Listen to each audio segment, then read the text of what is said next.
questions out of the chat to ask afterwards. So, all right. Well, welcome everybody to the August Distinguished Speakers Series. This is Professor Dr. Libby Tronnes. Libby is a professor of history and has recently taken a new position at Bradley University as the head of the Virginius H. Chase Special Collections Center at the Cullum Davis Library. Her primary research as a historian has been the Ho-Chunk history and their role as peacekeepers in the Black Hawk War. So tonight I've asked her to talk about some of the events in the news with Native Americans and take us away, Libby. Well, thank you for the introduction. Thank you for the invitation and for helping me catch up on some reading I've been meaning to do during the summer. Can everybody hear me okay? Yes. Okay. Yeah, I apologize for my bland background. I have just moved offices, so there's nothing of my own in here yet. So I thought I would just start off with a very complicated land acknowledgement. And I'll just recognize that the Peoria and the Potawatomi are two indigenous peoples, nations who once called this area home, but they're not the only ones. And if you start digging into local history and Illinois history, right, you'll find many indigenous owners of these places around here over time. So I just wanted to acknowledge that this is indigenous land. And because this is a program dedicated to the memory of Susan Berry Brill de Ramirez and her husband Antonio, who was a professor of English here at Bradley University. I just wanted to say something about Susan's scholarship, and that there's something kind of wonderful about her methodology in that it was rooted in American Indian oral storytelling traditions, and she really let her work take shape around Native voices and experiences. So that's kind of something that made her work stand out to me. Okay. Just gonna. All right. We are talking about boarding schools today. We're talking about residential schools, and I'll talk just here and there very briefly about assimilationist policies in Australia, but not that much, but really it's just points of reference and comparison. But when I am talking about boarding schools and residential schools, I am primarily talking about late 19th century to mid 20th century, early to mid 20th century, federal policy in the U.S. and Canada,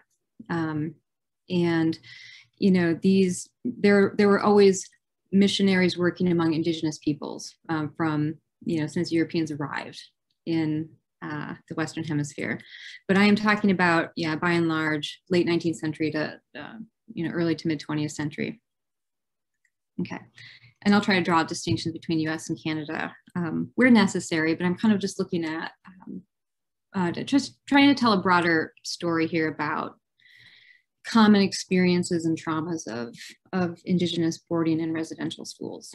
Schools where Native children would be taken out of their communities to go live for very long periods of time, far away from home, usually. And so the reason that Angela and I, settled on this topic for tonight's talk, I think is obvious if you've been paying attention to the news coming out of Canada, that there are either forgotten or unknown burials of indigenous children who were taken in the late 19th into the 20th century, away from their homes and brought to these residential schools and never made it back, right? They died and were buried, and their graves are coming to light. And so, this should to stir people and kind of rattle us a little bit and get us to start asking questions about, you know, what were these places? What were they designed to do? Why did they exist? And how does this happen, right? That we can find these burials.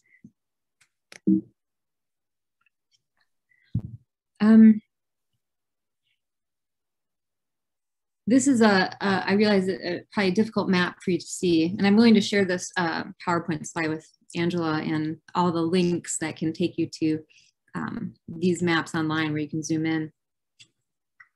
But, you know, this is just to show you the scope of residential schools in Canada. The two that were mentioned on the previous slide are in the western prairies of Saskatchewan and then British Columbia as well. But the reason that we're seeing so many headlines about Canadian residential schools here in the US, or we're hearing it on the radio, NPR has been doing a lot of stories about it, is we have our own history of our version of residential schools, which are boarding schools. And this is not a great map. It's one of the more clear ones I could find, but, you know, it's supposed to represent well over 300 actually boarding schools that exist in the US in the 19th and 20th centuries. And so because of what's being unearthed in Canada, there's a fear, right, that we're about to kind of peel back a layer of US history that, you know, people may not be ready for.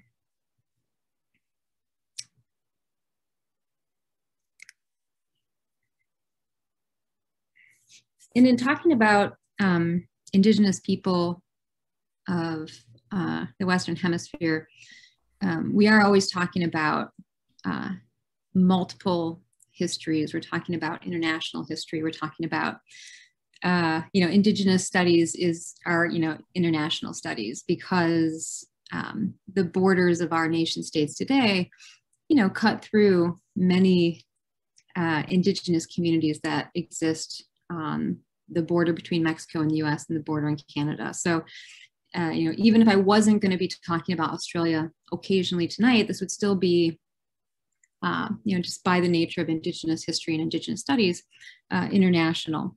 But really, if we start thinking about settler colonial countries where, you know, for example, Europeans showed up and had to, you know, shove Indigenous peoples out of the way to occupy and settle lands, right? Those are settler colonial countries.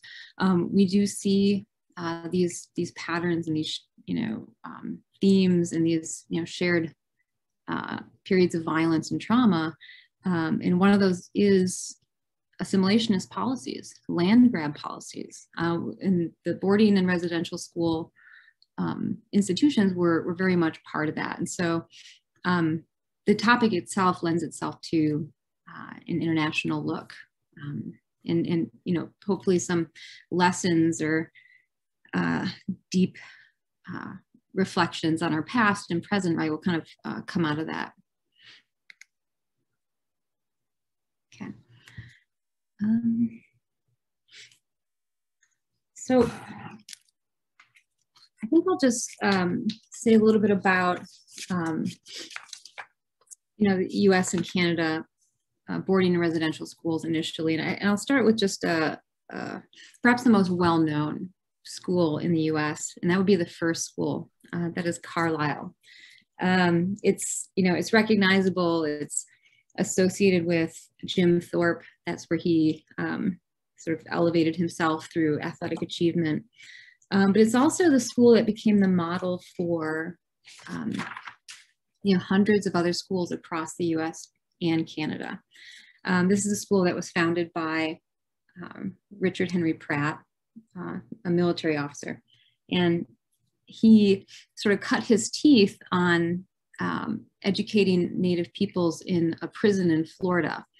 He was trying to you know, Christianize, Americanize prisoners of war from Western Indian wars. And he was not having much luck, and so he decided to shift to their children who had come along to prison with them.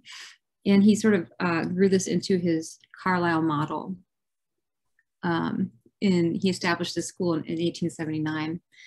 And, you know, he is the guy who voiced this philosophy of kill the Indian, save the man. That's Richard Henry Pratt. That's the mastermind behind Carlisle. That was the intent of his school and the hundreds of schools that modeled themselves after Carlisle. It's a philosophy that inflicted waves of trauma on families. So just keep that in mind as we move forward with this talk.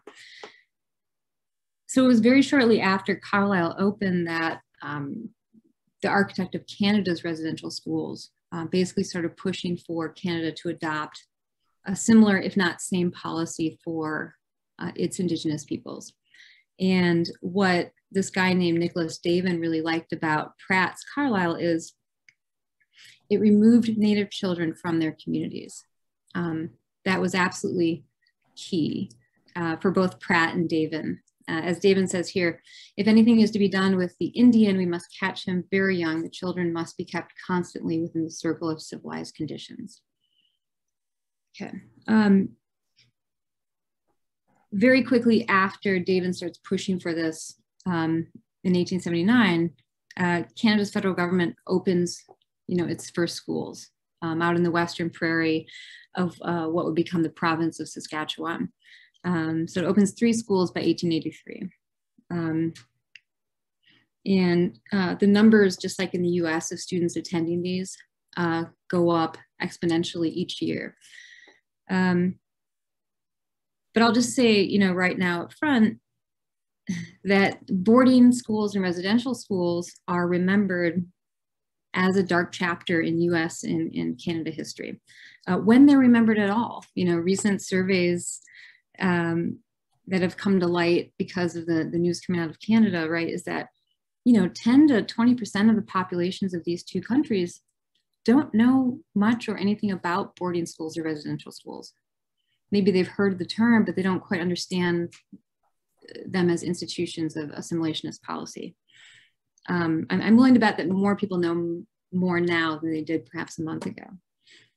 But these schools with their sort of ill-conceived, you know, assimilationist policies that took hold in the 1870s, they were designed to remove Indigenous cultures and languages from individuals. And they did this by, you know, indoctrinating Native youth with things like US or Canadian patriotism, Christianity, right? They're trying to replace what Native youth would be loyal to, their family, their lands, their spirituality. They're trying to replace it with something that is much more familiar to European descendants and immigrants. The child removal itself is a longstanding practice across many settler colonial nations, because ultimately these actions are what aid governments in taking away Native land. So we have to always kind of understand boarding and residential schools as part of that project of divesting Indigenous peoples of their land and making it white settler lands. And, you know, Carlisle was located in the east, right? But it actually served a key role in pressuring the West's most resistant Indigenous communities into ceding and selling land. The US especially deployed boarding schools as tools for coercing Native leaders into confining themselves to reservations or giving up the fight. In this boarding school and residential school policies do, you know, come at a time where, you know, the reservation system in the US and the reserve, you know, system in Canada, this practice of confining Indigenous peoples onto small chunks of land that can be easily surveilled and policed, that had been going on for, you know, much of the 19th century. So what the schools were going to do was take assimilation of Indigenous communities to the next step. Okay, we confined friendly and hostile Indigenous peoples on reserved lands, lands held in trust by federal governments for Indigenous people. But now we're gonna transform their children. We're gonna speed up this pace of making Native peoples into something that resembles a white American or a white Canadian. One of the comments from this guy named Henry Dawes, who's a senator from Massachusetts in the late 19th century, he looked at Indian country, and what he saw as most un-American about Native peoples was their lack of selfishness. He said there is no selfishness, which is at the bottom of civilization, right? In other words, to care about yourself as an individual, kind of that's the path to an enlightened way of life. But very quickly, you know, around the same time that boarding schools and residential schools are becoming what the federal governments in North America want to do with Indian children, they're also looking at ways to further break up Native land bases. And this is where you see the implementation of allotment. Allotment tries to achieve this individualization of land ownership. If they can identify heads of family, they can give them 160 acres of land. And they do that for every head of every Native family on a reservation. And that's all they get. And that means there's surplus land from these reservations. So those can get, you know, spread out to white settlers who need that land. And so that's one part of assimilationist policy. The other part is, and we're going to remove children from the reservations and give them a proper education. And this is, you know, on the slide, a quote that is very representative of the way in which, you know, people who consider themselves friends of the Indian, right? There's, you know, we're friends of the Indian, we're progressive, we're trying to lift them up. You know, these are the policymakers, you know, in the US and Canada who view people like Richard Henry Pratt as, you know, they're willing to put money and political weight behind his vision for these schools. As a savage, we cannot tolerate him any more than as a half-civilized parasite, wanderer, or vagabond. The only alternative left is to fit him by education for civilized life. The Indian, though a simple child of nature with mental faculties, dwarfed and shriveled, while groping his way for generations in the darkness of barbarism, already sees the importance of education. Right, so that's coming from a board of Indian commissioners, the people sort of charged with you know, implementing and developing federal policy and appropriating you know, funds through Congress to pay for their programs. So the boarding school notion in the US and the residential school notion in Canada, a popular idea from the top down. So for instance, in the US, by the end of the 1870s, right, there's like 3,500 students in what is a boarding school, like Carlisle. By 1900, that number goes up to almost 22,000. You know, you see similar exponential growth among Canadian students. And so how do, you know, we get that kind of massive, you know, enrollment of Indigenous youth in these new boarding schools?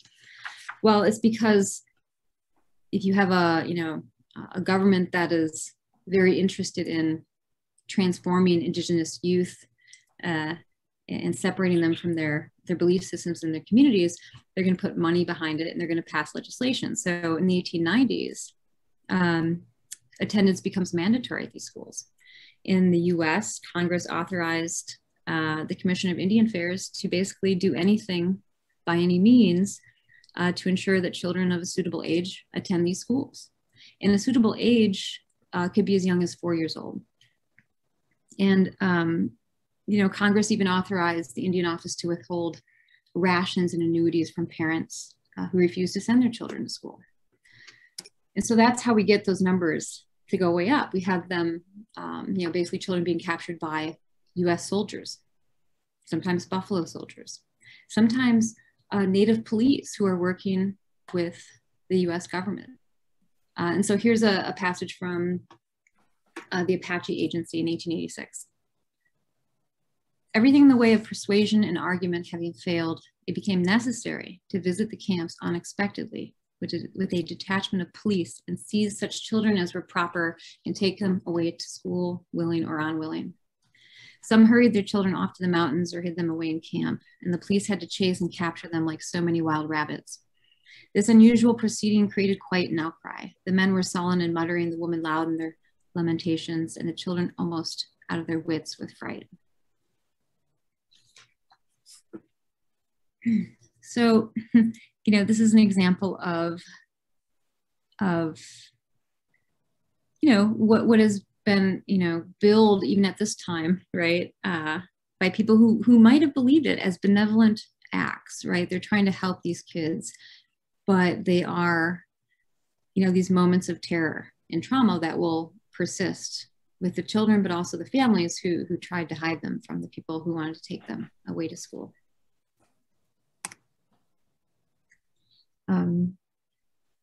And I'll just mention this now, even though I haven't gotten to Australia, but the US, Australia, and Canada all forced child removal policies on their Indigenous populations in the 19th and 20th centuries. And they did so because they wanted to rupture Indigenous people's ties to a place, to a family, and they felt that isolating children in institutions and later in homes, like as domestic servants, was the way to do that. The result of that is many times is, neglect, abuse, and exploitation of Native youth who do not have their families to care for them and watch out for them.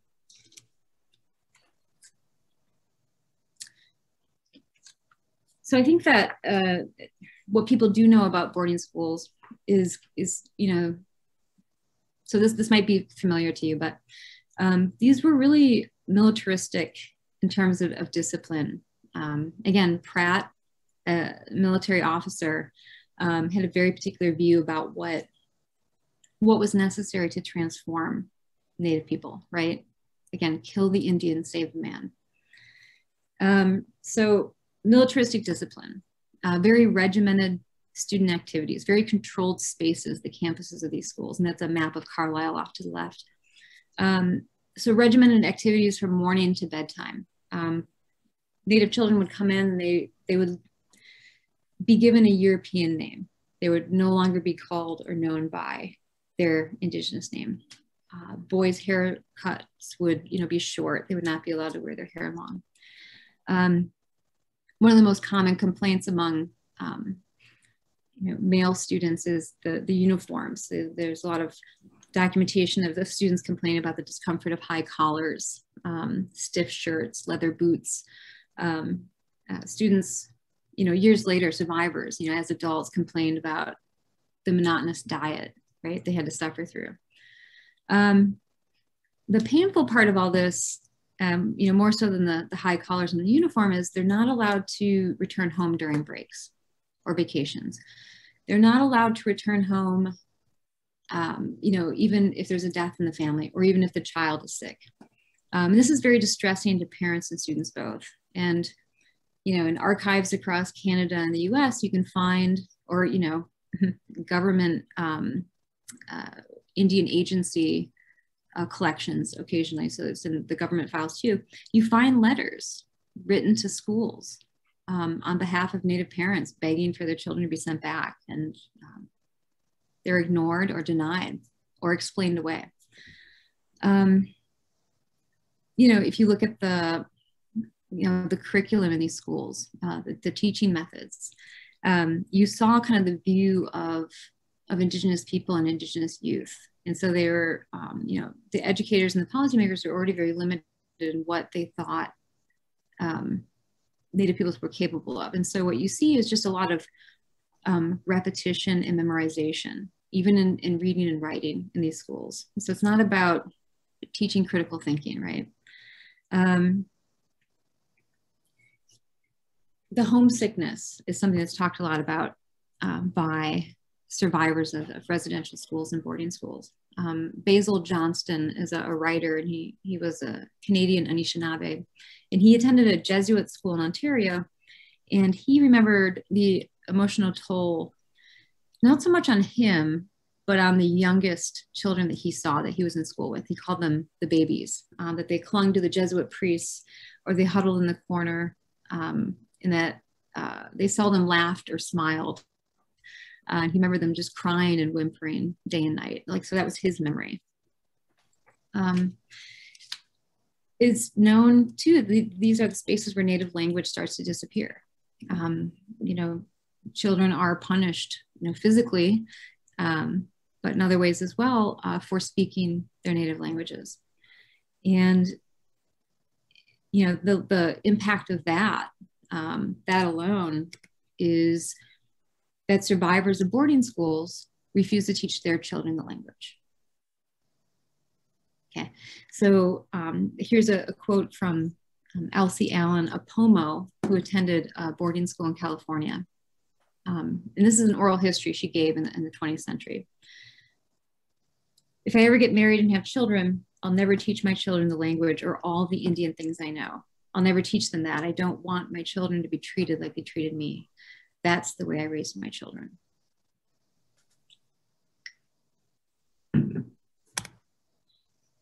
I am using Google Slides for the first time, oddly enough. And so some of the text is a bit wonky, and I apologize for that. So this is a Dawa from Michigan named Warren, and actually, excuse me, Lakota and a Dawa. His father and his grandfather were taken away to boarding schools. He knew that, but they never shared their experiences with him. But he has, you know, throughout his life come to understand that there's dysfunction in his family's household, various kinds of abuse, drinking, just poor relationships that he felt stemmed from those boarding school experiences, and the abuse that his parents or, you know, even his aunt suffered in these places. And as a result, you know, at 76, here's a guy still trying to learn his people's language because his family refused to teach it to him. I think I'll come back to that slide with Deb Holland. So that's just a kind of a glimpse of life in boarding schools. Boarding school as a policy, as a assimilationist policy in the US ends about, you know, maybe the 1930s. Boarding schools still persist in the US, funded by the federal government for Native peoples. They're very few in number. They're largely Native run these days. So they're very different. But they do start to decrease in the 20th century, but the abuses do not. And in fact, there's documentation as late as the 1960s and 70s where educators in boarding schools in the US still talk about civilizing Native youth. But the more control Native peoples get over their education over time in Canada and the US, the better it becomes.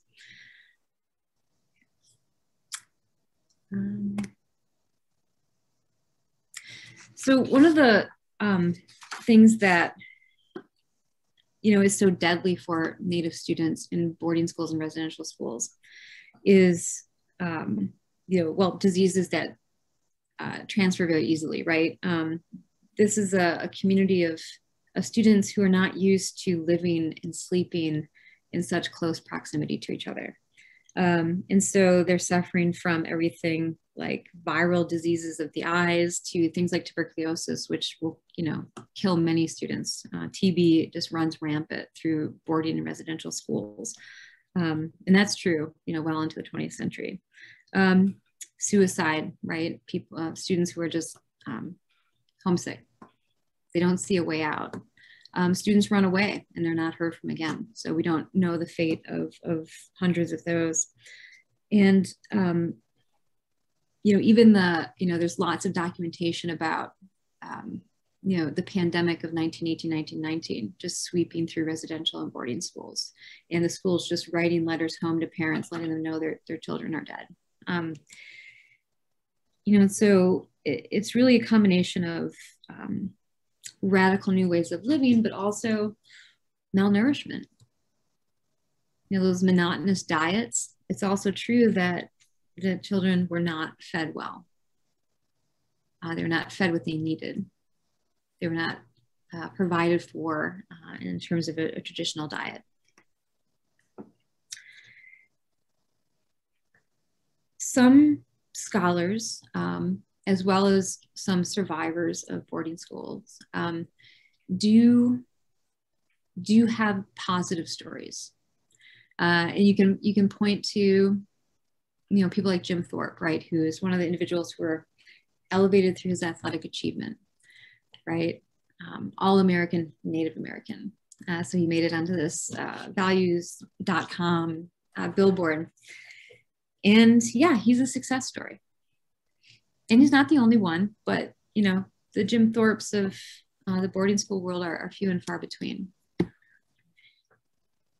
But it is true that boarding schools bring together, and residential schools in Canada, bring together Native students who are speaking different languages, different dialects of the same languages, or different languages entirely into the same space. And so there are, a generation of boarding school and residential school survivors who are suddenly united by their common language, English. And though a lot of the curriculum is very much, trying to prepare Indigenous, youth to be useful to society, white society, Native society, right? We're going to teach you how to farm. We're going to teach you how to fix this machine. We're going to teach you how to use a sewing machine. Depending if you're boy or girls, right? Your curriculum would change. But there were many Indigenous youth who go on from these boarding schools to even higher education. Or they take the information about how the world works, how Canada works, how the US works, and they become their own sort of intellectual activists, right? They call themselves the Red Progressives. And so I guess it's one of the perhaps unintended outcomes of boarding schools, is this kind of pan-Indian intellectual movement. And one of the first societies, pan-tribal societies in the US, and I do believe that Canada had its own movements, but this also included occasionally some Indigenous people from Canada, but it's the Society of American Indians. And it only lasts from like 1918 to the 1920s, but it's the first,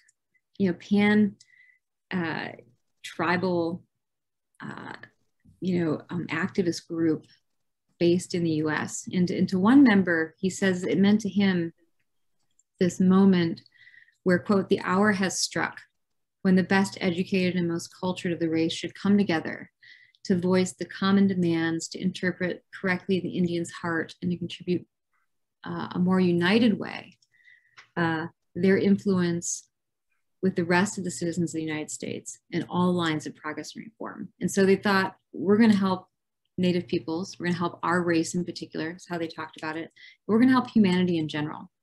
That's a product of boarding schools too. And after the Society of American Indians kind of disappears, the National Congress of American Indians comes into play, and they're the ones pushing for treaty rights, recognition of tribal sovereignty in the 1960s and 1970s. And I was going to just talk about Australia very briefly, because it's also a settler colonial nation, having to figure out how to manage its Aboriginal population, how to police those differences.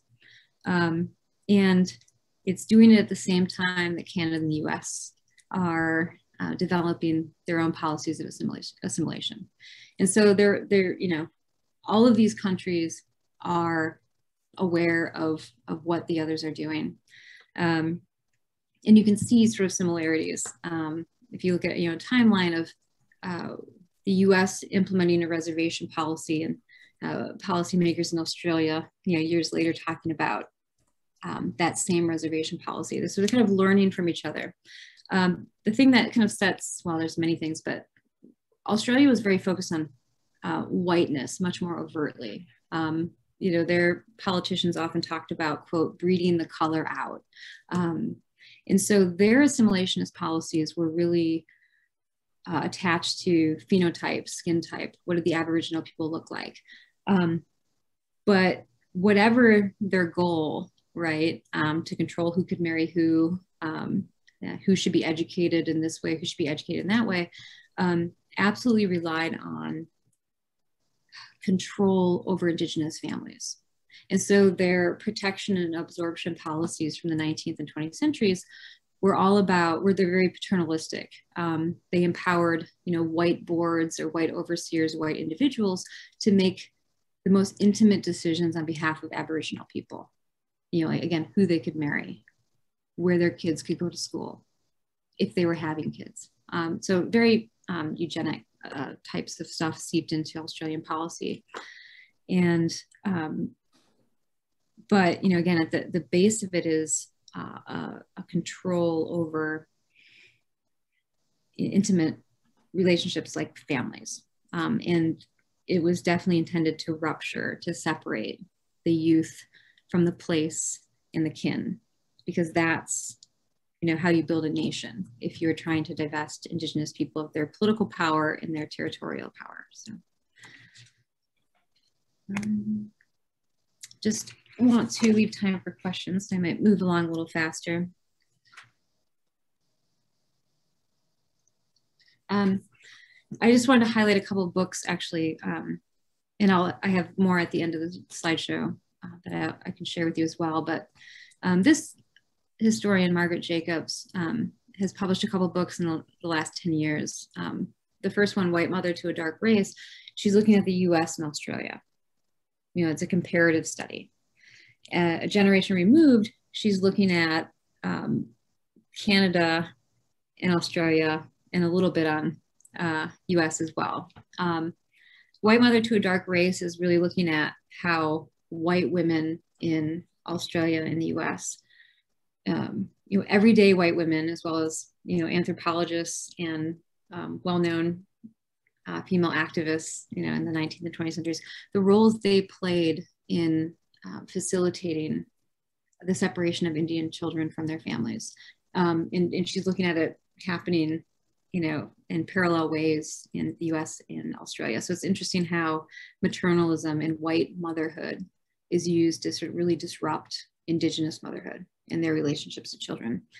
A Generation Removed really focuses on Indigenous women's experiences and how they push back against their children being taken from them, particularly in Canada and Australia, but also the ways in which they were pathologized, that all the work that white women did in all those three countries, right, to suggest that Indigenous women didn't know how to raise their children, they had to fight back against the legacy of those negative narratives. It's not a coincidence that in these settler colonial nations, Indigenous children are, disproportionately represented on child welfare, that they are most in need of families because they've been taken out of their families, because there are these narratives about the inability of certain people to parent that have persisted from these assimilationist policies. So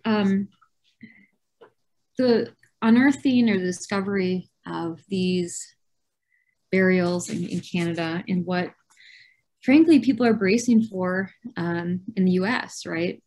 If it's being found in Canada, people feel, scholars, Indigenous people, they feel very confident that hidden burials are going to be discovered in the US. And in fact, that has been the case for the last, half century. It's just not hit the news in quite the same way that the Canadian stories have. But that's changing. It's changing because of who the current, Secretary of the Interior is. Deb Haaland, who herself is Indigenous. She's Laguna Pueblo. Her grandparents were hauled away to boarding schools, right? So she has an understanding of the damage that those policies did to families. She is in a position to help the US move in a direction that Canada has already moved.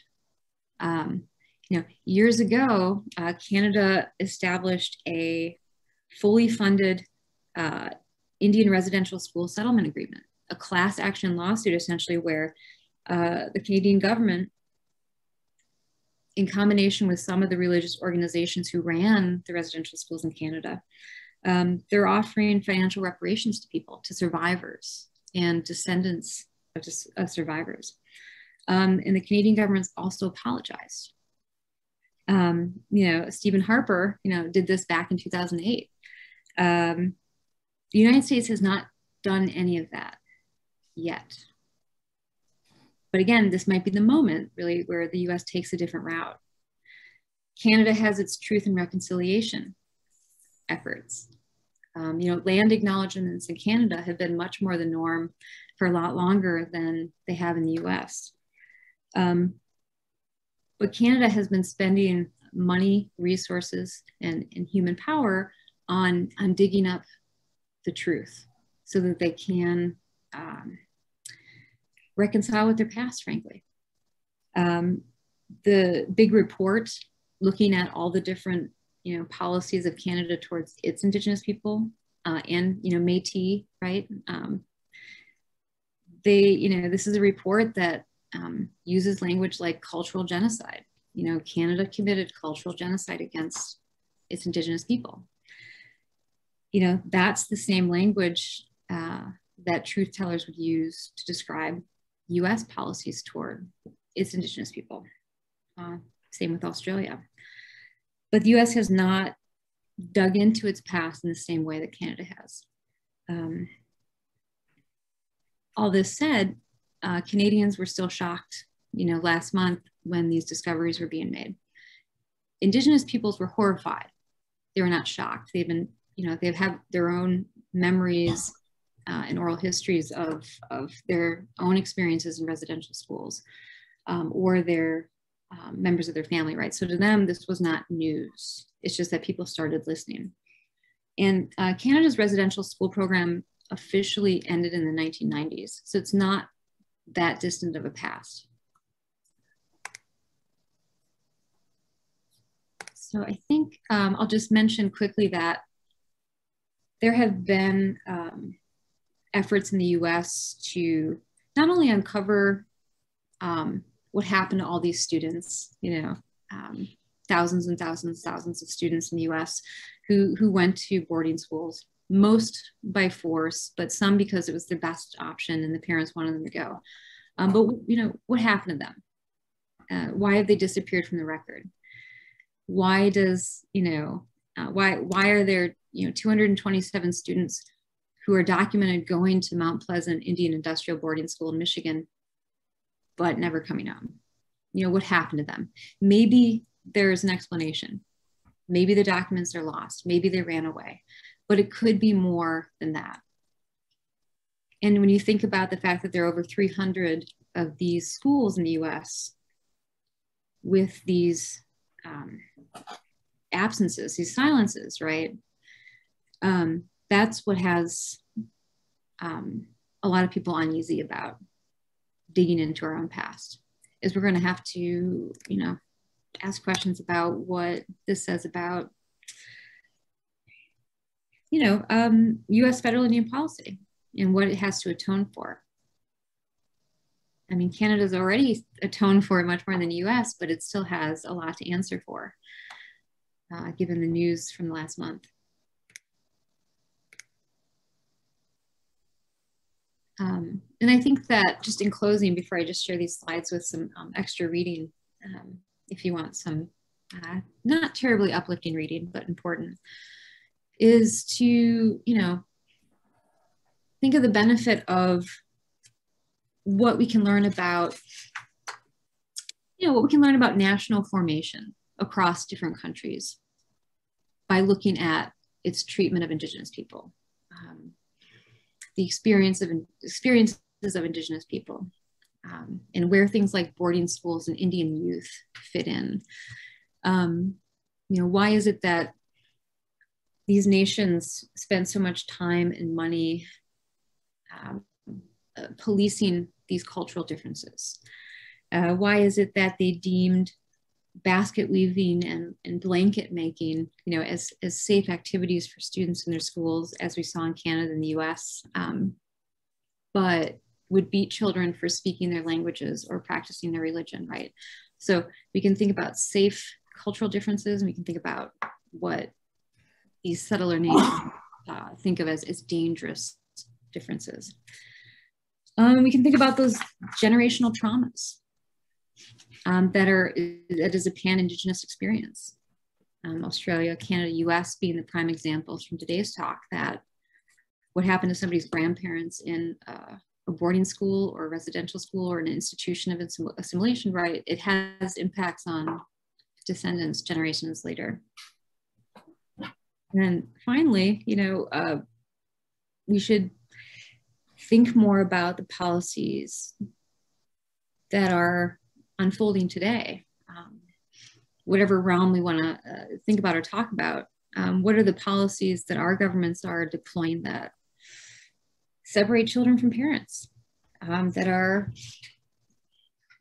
you know, that maybe historians years from now might, you know, interrogate, dig into, and ask questions about, well, why, you know, did the United States do this? You know, what was the purpose of separating children from families? What was the ultimate goal? So studying history is a good way to build empathy, right? But it's also a good way to carry the tough questions from the past to the present day. All right, I definitely rushed through that last 10 minutes, but I'm happy to follow up on anything or answer questions. I have a comment. There's Netflix has a series on Anne of Green Gables, which they call Anne with an E. One of the episodes deals with exactly this subject. Anne befriends a native girl, and the native girl is taken forcefully from her family and enrolled in this boarding school, and Anne goes to find her. And I thought that's a very interesting depiction of the situation. And the other thing I wanted to comment on was just that in today's paper, there's an article that says, Colorado governor rescinds 1864 order to kill Native Americans. And it's just amazing that it's taken that long to rescind such an order. Mm-hmm. That's two very good additions there. Yeah. So looking at the chat, let me run through a few of these because they're related to the things that Bob just brought up. You know, these were orders from, you know, a century and a half ago that we're just coming to terms with now. Looking at your maps, a couple of the first questions were about how come there are no boarding schools in Illinois or in Texas? And even Connie's first comment about the immigrants from Europe coming to North America brought missionaries with them. Mm-hmm. And so some of the early efforts were to, you know, missionaries would go to the native tribes. But how come there are no boarding schools in Texas or Illinois or other places? Yeah, I was absolutely anticipating that question, but wholly unprepared to answer it. I'm from Wisconsin. We have 11 federally recognized tribes and bands there, whereas Illinois has none. Are there Native Americans or, you know, Alaskan Natives in Illinois? Yeah, thousands. But there's no land base, no federal recognition. Unless we're going to give back Chicago, which, you know, I'm all for.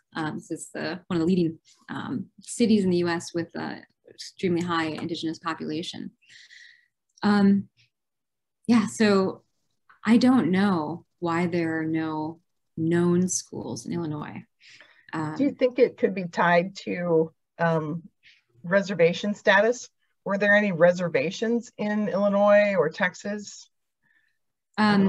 At some points, yeah. There, okay. You know, those are, you know, boy, reservations and removals and, you know, what counted as a reserve for however short a time, right? Those are very complicated statuses of territories. But it's certainly something I'm gonna, living in Illinois, I have lots of questions about Illinois' Indigenous past and present. Libby, if you don't mind, it's on Sanford. I taught, my students did anthropological study on Native American cultures. So I have a little knowledge on the Illinois situation. The Illini Indians in particular, the Iroquois committed genocide on them and wiped them out. And the other tribes were pretty much pushed out of Illinois by other tribes coming east that were stronger. So as you said, they lost their land on a very early time period. Most of those were pushed into the Great Plains, and most of any of them that are remaining with tribal areas are in the plains now, but they originally started. So by the time these Indian schools were beginning, pretty much everybody was out, or it was just remnants left here in Illinois. So that would probably be the biggest reason.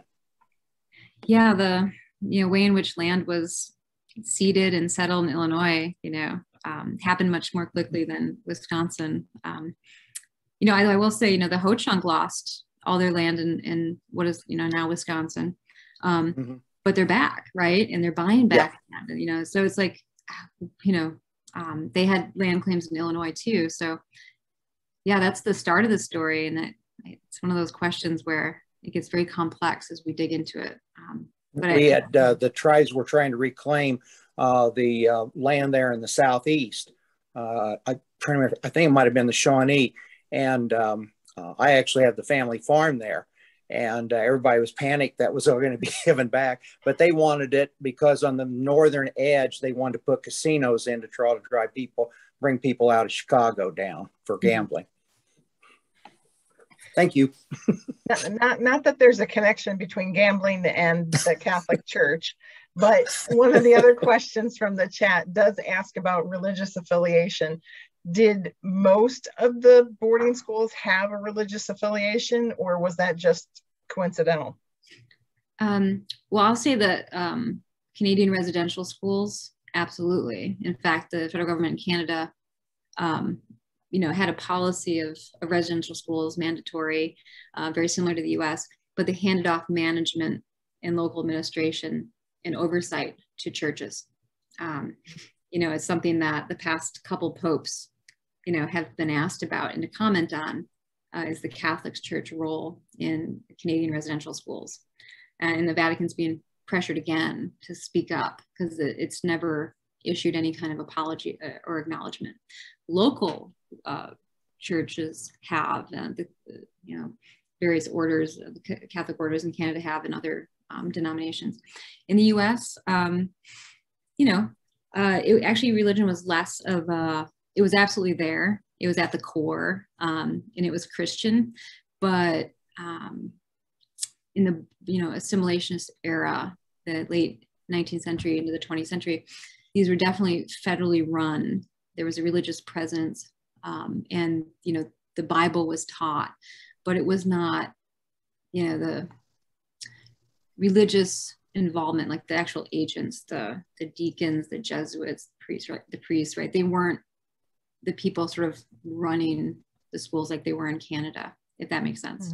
But it was absolutely there. To Americanize and to Christianize was absolutely Pratt's goal. That was replicated across hundreds of schools. Okay. Dr. Kapanji asks, did Indigenous peoples originate in Siberia and migrate across the Bering Strait to the Seward Peninsula and then south and eastward? Were there any people in the Western Hemisphere before this migration?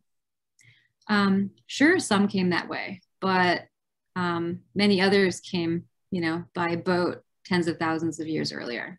So the land bridge is a real thing. It just was probably one of the more recent migrations when we compare it to people coming over 60,000 years ago.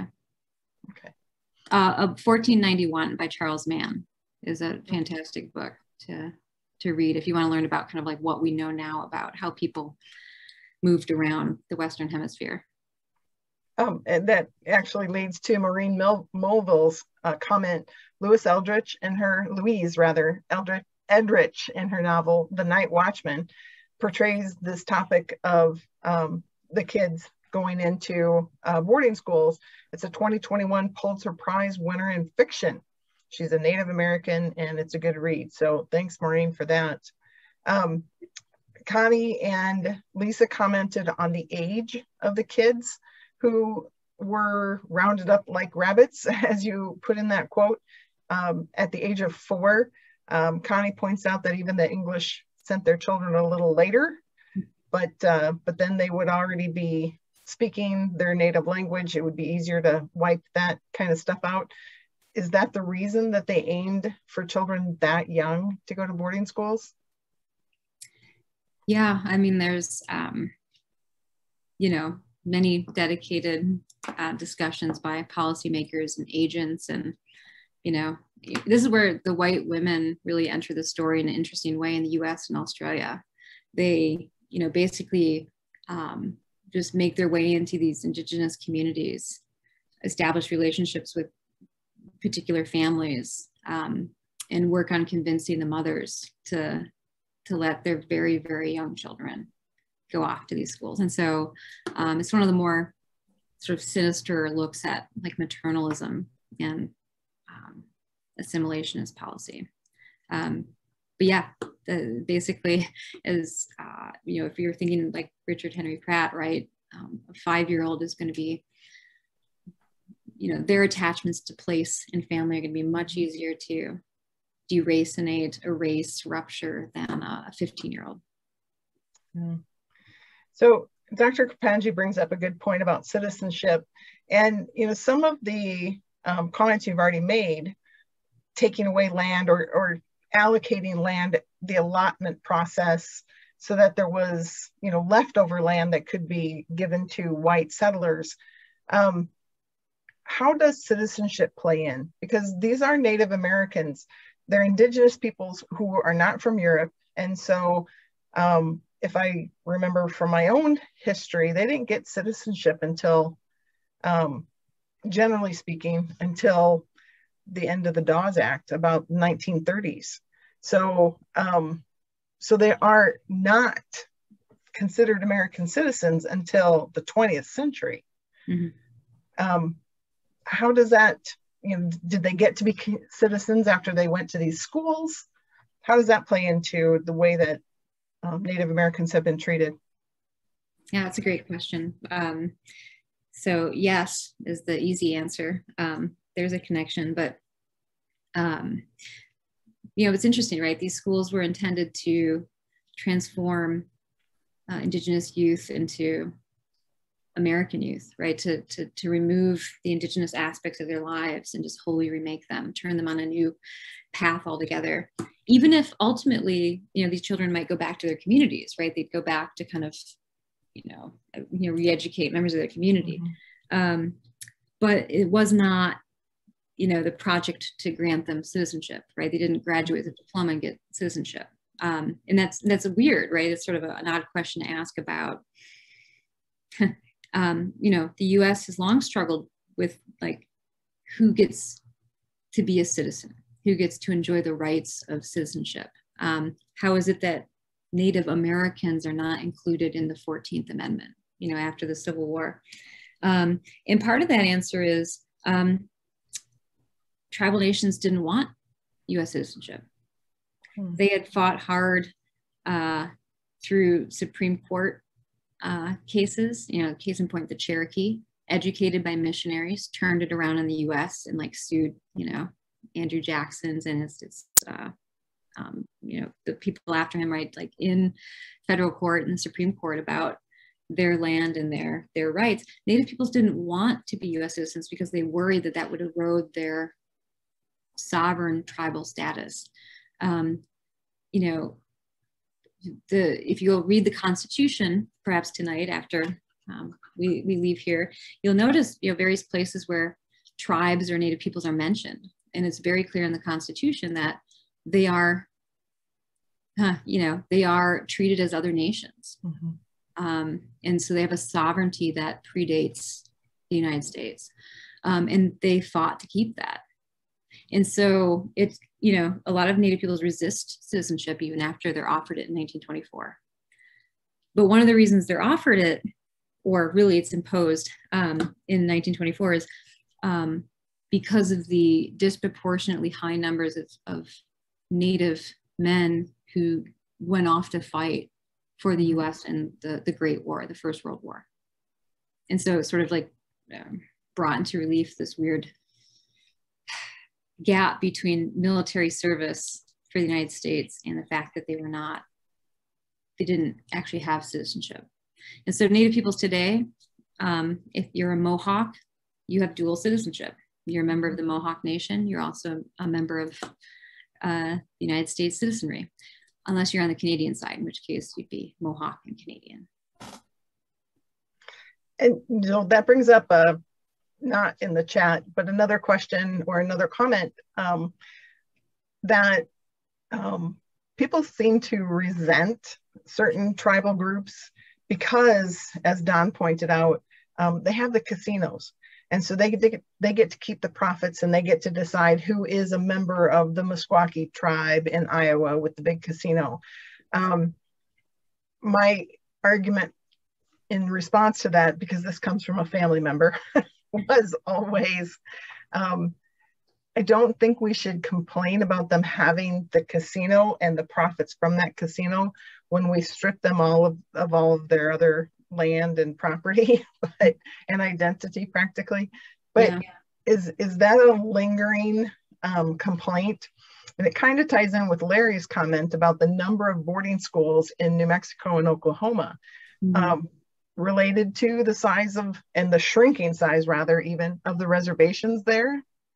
And do people resent the Native Americans in places like New Mexico and Oklahoma because they get, you know, special casinos and the like? Yes, I forget some of the threads of that question, but casinos are and have been since the 1980s, when the first one popped up in, you know, well, Florida and California almost simultaneously. It's actually a bingo hall, to be fair, when it started. But yeah, it's suddenly we're talking about money, and money, you know, I don't know if you're aware of this, but money makes people mean and greedy. And it turns out that, you know, Indigenous or not, these communities have, they're economic actors, and they do have a great deal of control over who their members are. And suddenly when there's casino funds that might be available to enrolled members, it becomes very political and very divisive about who can claim that. To be fair, most gaming nations don't make as much money as we think. Yeah. Now, the Pequot, their most frequently asked question on their website is, am I Pequot? Because they're a very small tribal nation, thought to be, you know, almost exterminated at one point, you know, back in the 1600s.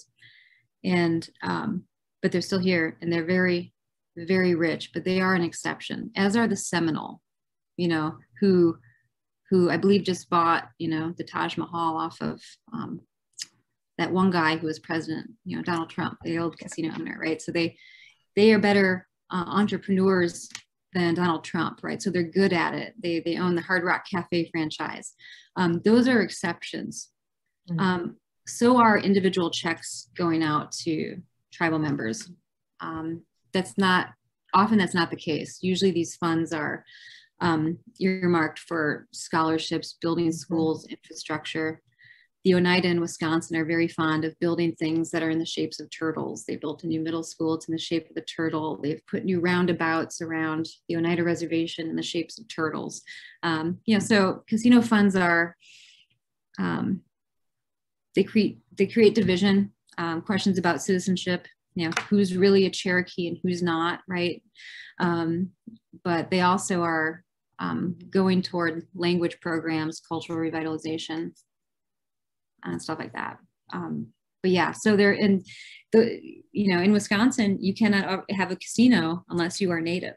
That doesn't seem to be the case in Illinois, right? And so in Wisconsin, it feels like people who are not Native, it seems like a special right. And so I imagine that's true in other states where that's also the case. But what it is, of course, it has to do with sovereignty. It has to do with the fact that, for the most part, tribal nations deal with the federal government, not states. Casinos do complicate that a bit because of various Supreme Court rulings, but yeah. Did I even touch on small percentage of that question? Because you can follow up if I missed something big. No, that's a great answer for my convoluted question. I wanted to note Lenny's comment about her native Brazil and the indigenous people there, that they're suffer some of the same kinds of ill treatment and continuing repression of their culture and their rights as peoples.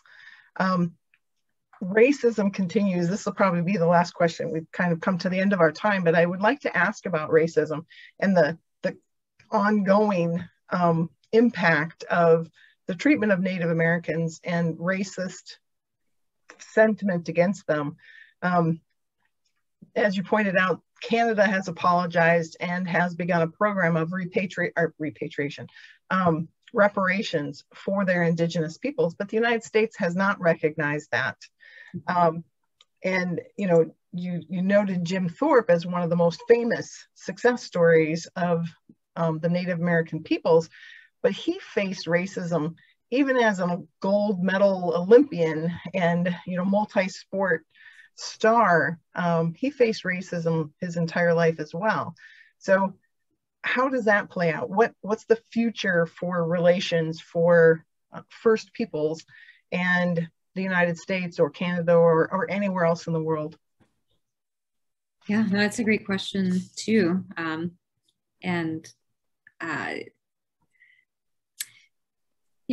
biased as a historian to say that I think the thing that fights prejudice and racism are the things that grow understanding and empathy, right? So historical knowledge, understanding, things like, Native sovereignty is not a special right. It's something that predates these United States. Understanding what reservations are, that they are lands retained or traded for, right? Because Native peoples have ceded, all their other territories. That I think understanding, the intergenerational and transnational traumas of assimilationist policies that really still, impact families right down to today. If you don't have that sense of history and how, deep it goes, but also how recent, and that settler colonialism is ongoing, and so are all the disruptions and ripples it caused over time. If you have a sense of that, I think that you are a kinder person. You can understand, I guess, why Native people are rather flattened by, another discovery of a hidden graveyard at a boarding school, whereas that might not be something that, hits a non-Indigenous person that hard. But if you can know that history, you're going to have that much more compassion. And I think that's just true, cross-cultural understanding, right, is what lessens or reduces prejudice. When you feel like you actually have something in common with somebody who looks different or that you perceive to be different, right? It kind of erodes that. So study history. What a great comment to end on.